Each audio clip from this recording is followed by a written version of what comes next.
So there I was, doing some reading in preparation for the next episode of my book review series, when I stumbled across an interesting little tidbit. While the section discussed an early music society director and conductor in Milwaukee, Wisconsin, it mentioned a strange little thing. An operetta, lost to time. My curiosity was piqued, clearly. All I had to go off of was the composer's name, the name of the operetta, and a single image. But before I tell you too much, let's go back to where the story really begins.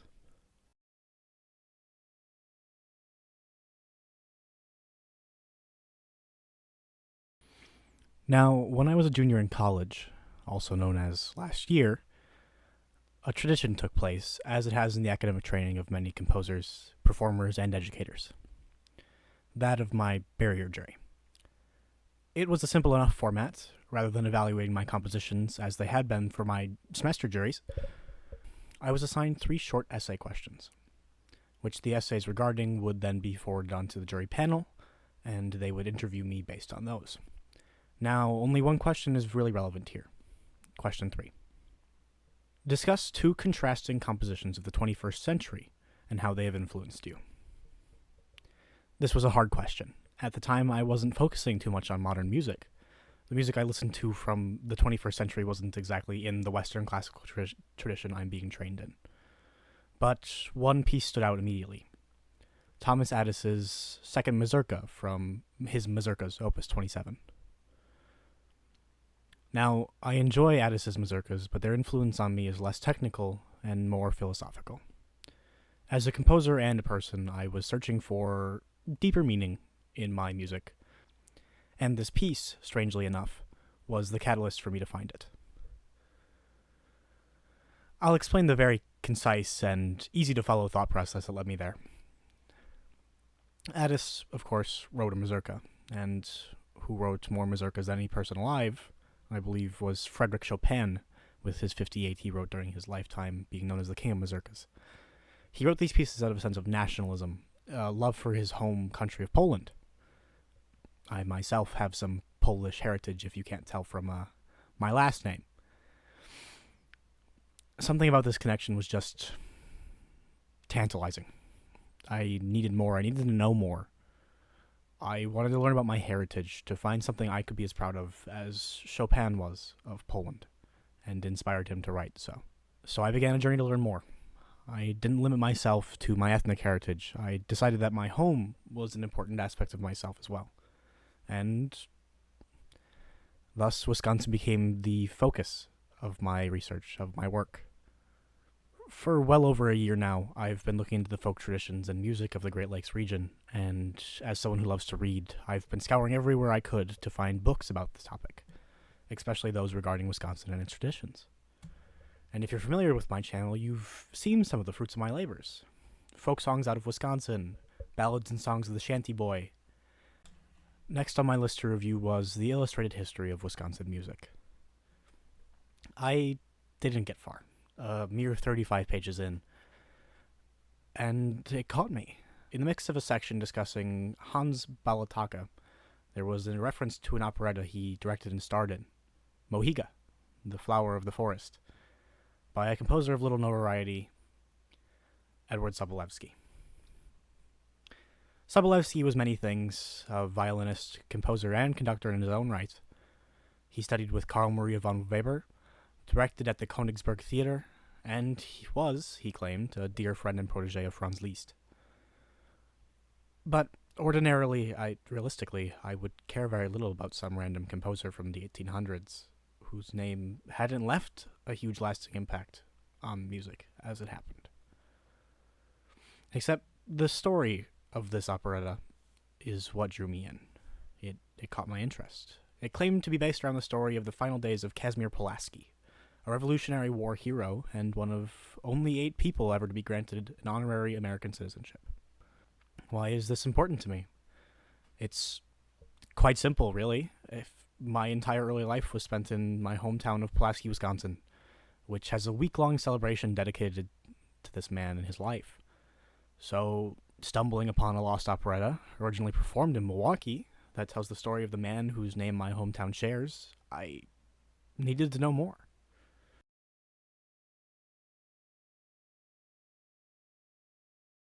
This led me on, admittedly, a very short search. All I had to go on was the name of the composer, the name of the operetta, and one teensy little picture.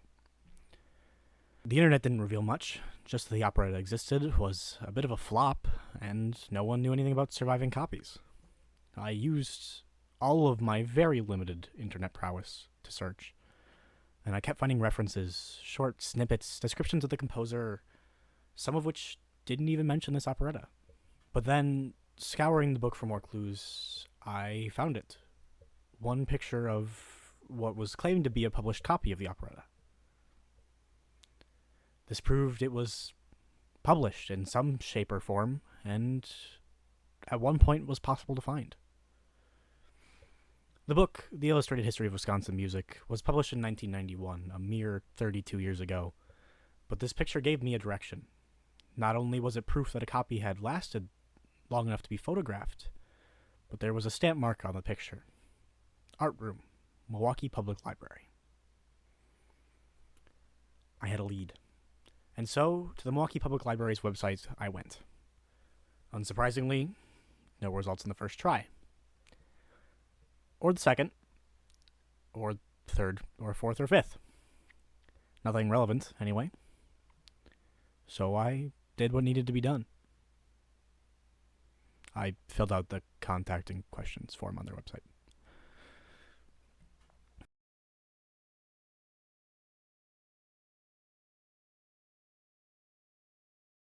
Now, like many 20-somethings, I was doing this rather late at night, on a Saturday, even more so. So it would take some time before I received an answer. The following Monday would only see my anxiety and enthusiasm for the project skyrocket when I received this response. Hello, Austin. Thank you for your question. I am a librarian in the Arts and Humanities Department at the Central Library in Milwaukee. Your question was referred to me. I have located the opera Mohega, The Flower of the Forest, in our online library catalog. It is no longer in the art room. It has since been moved to our rarities collection. I am forwarding your question on to staff who have access to that collection.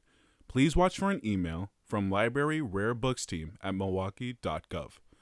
Items located in rarities are typically viewed by appointment only. Staff who work with that collection can better inform you on how to move forward with your request. Thank you again for your question. Regards. So it existed, but I still didn't know in what form.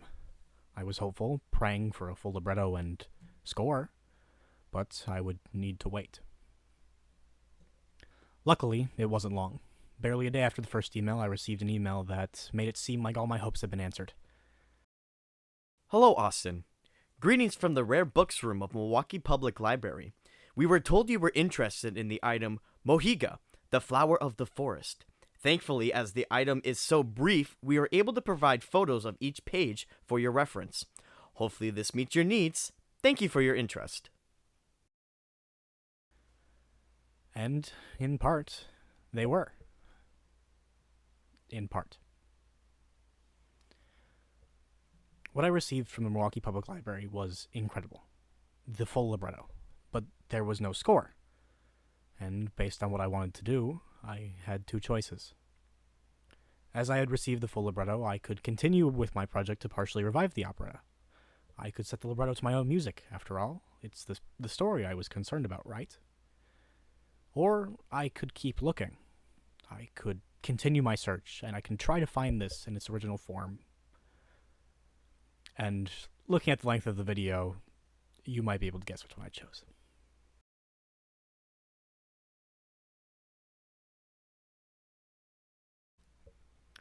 My search led me in several directions. Firstly, I returned to the newly revealed internal search system for any other references to Edward Zabolewski.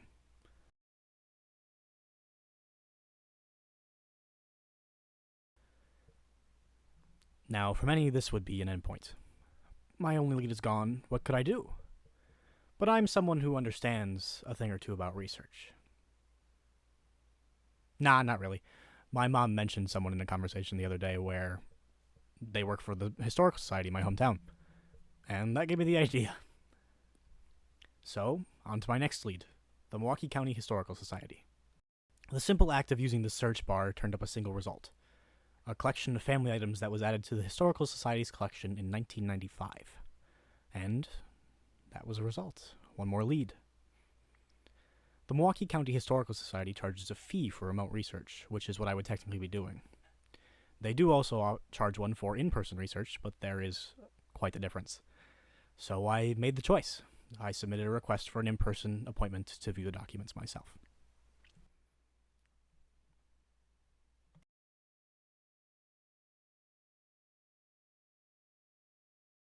But while I waited to hear back, I didn't want to take any chances. So I took my search farther afield, to a few other places I had consulted for research in the past. That led me first to two public universities, the University of Wisconsin-Madison and the University of Wisconsin-Milwaukee. UW-Milwaukee was a dead end, and so was UW-Madison. So I checked a private school in the area, Marquette University. Bust. I took a chance then, and I returned to the book, and I found one more vital piece of information. Edward Sobolewski died on April 26th, 1868, in St. Louis, Missouri. That led to my next check, St. Louis University's library, to see if his records had been donated to them after his passing. Nothing. Again. So, to the State Historical Society of Missouri, which turned up a reference to Sobolewski in his opera. But nothing else. I'll admit, at this point, I'm at a loss. I don't know where else to turn or look. Every lead I thought I had was a dead end, a wild goose chase for something that must have been lost years and years ago. That's when the response email came. Austin, thank you for reaching out to us. I'm happy to confirm an appointment for you at the preferred time, 1 to 3 p.m. next Thursday, June 15th. We will have the folder you requested ready for you when you arrive. Have a great rest of your week. We'll see you next Thursday afternoon. So I had an appointment, and all that was left was to wait. So, wait I did.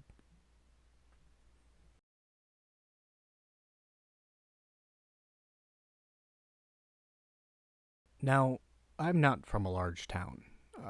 Cities still kind of scare me, and even after traveling through a few of them before.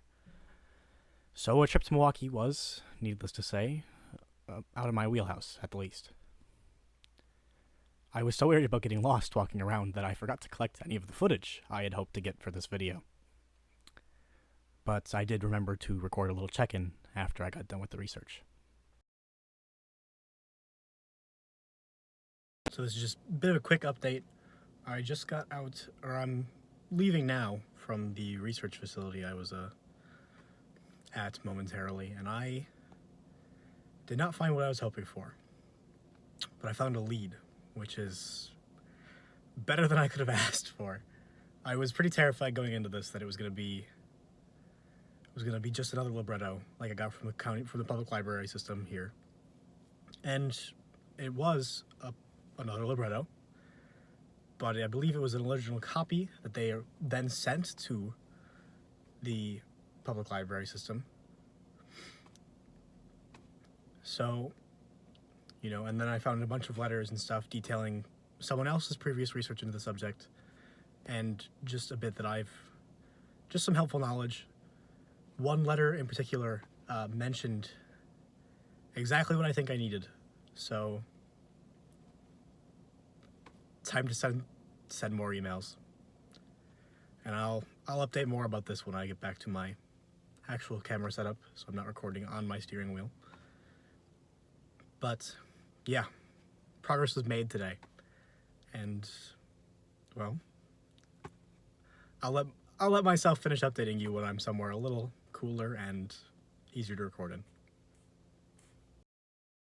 First, I have to say an absolutely massive thank you to the super nice gentlemen at Milwaukee County Historical Society's research library for being so incredibly helpful and super accommodating.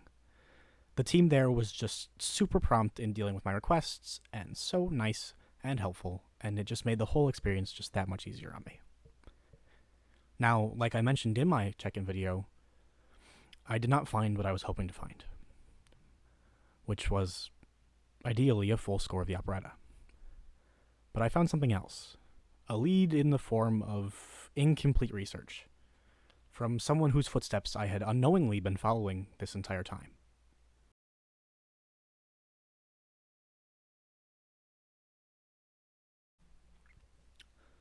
Miss Lillian Mueller, at the time she wrote her well-received article, was a student at the University of Wisconsin-Madison. While I didn't learn much else about her, I know she was fascinated by the musical history of Milwaukee. She wrote, as I alluded to earlier, an article on Mohega, which was published in the October 1944 edition of the American German Review, a magazine published bi-monthly by the Carl Schurz Memorial Foundation.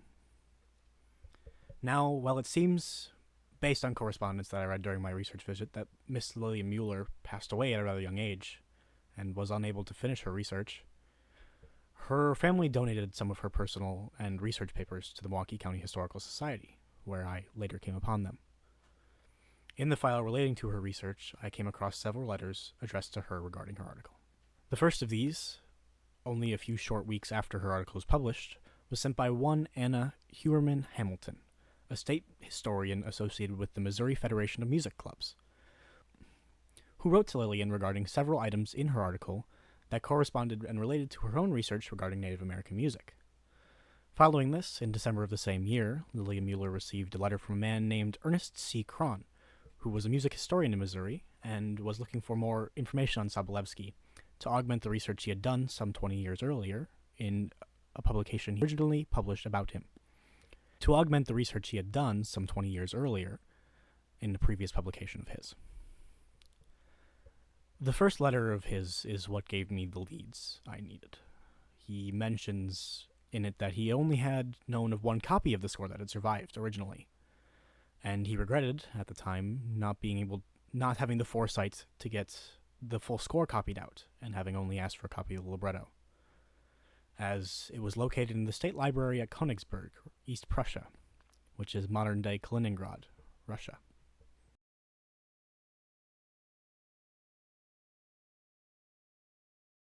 Ernst Krohn actually led me in two separate directions. The first was to the State Library in Königsberg, which quickly yielded very upsetting results. According to the Wikipedia article on the Königsberg State and University Library, the library was destroyed in 1944 during the Soviet Union's invasion in World War II. Though it does say that the most valuable collections had been saved at the earlier part of the year and divided among private residences. It also mentions that those surviving documents were then split further among 11 different libraries in Russia, Poland, Lithuania, and Germany. So that was one option. The second was to pursue Ernst Krohn's personal library to see if he had ever managed to find or obtain a copy in the score.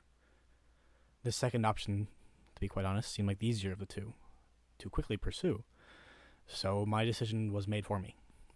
With a brief break to drive several hours back from Milwaukee and to write parts of this script, I once again set out to research.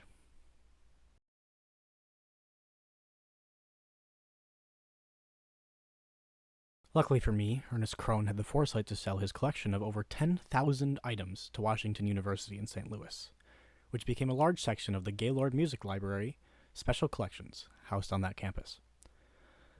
Unluckily for me, and for Krohn, he never seemed to find a complete copy of the score, as searches through their internal search system had few results on Sobolewski and no results on the operetta he had written. So I beat a hasty retreat down the path I had just traveled back to option 1.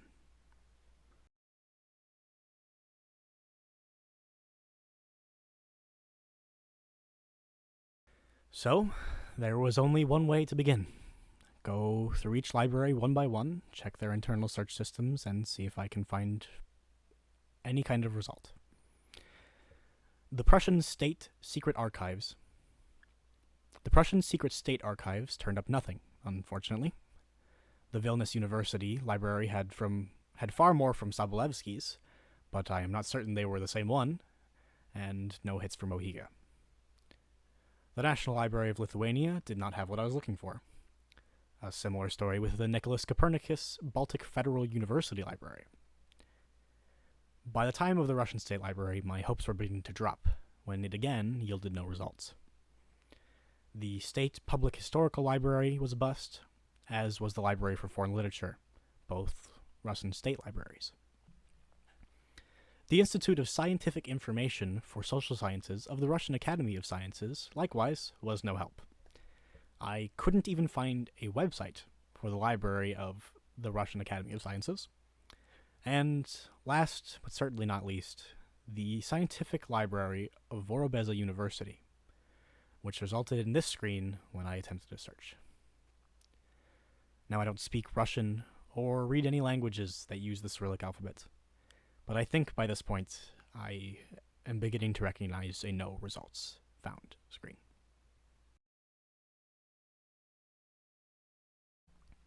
It was at this point that I remembered I had 2 more items of correspondence addressed to / regarding Lillian Mueller copied as well, both from a man named Barton Cantrell. One letter mentions that the score to Mohega was once stated as being in the possession of a man named Henry Mendel of Milwaukee in 1904. That's led me on another wild goose chase, unfortunately, as I found no results. That chase, in turn, led me to Chantrell's work as a musicologist, and only finding his personal correspondence, which was stored in the New York Public Library, which charges a truly outrageous fee for remote research in any kind of timely manner, I was at a dead end.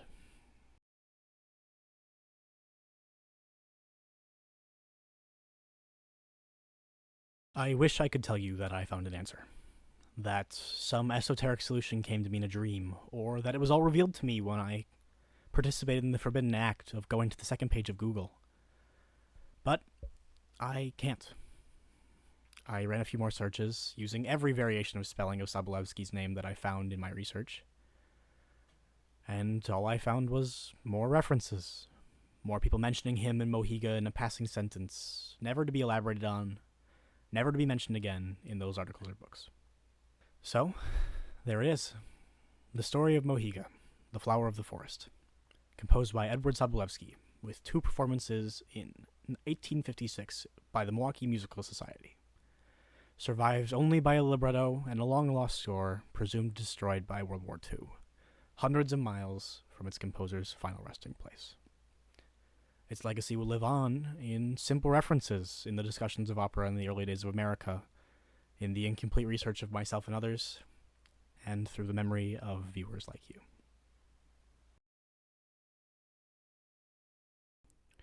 I sincerely hope you enjoyed this video.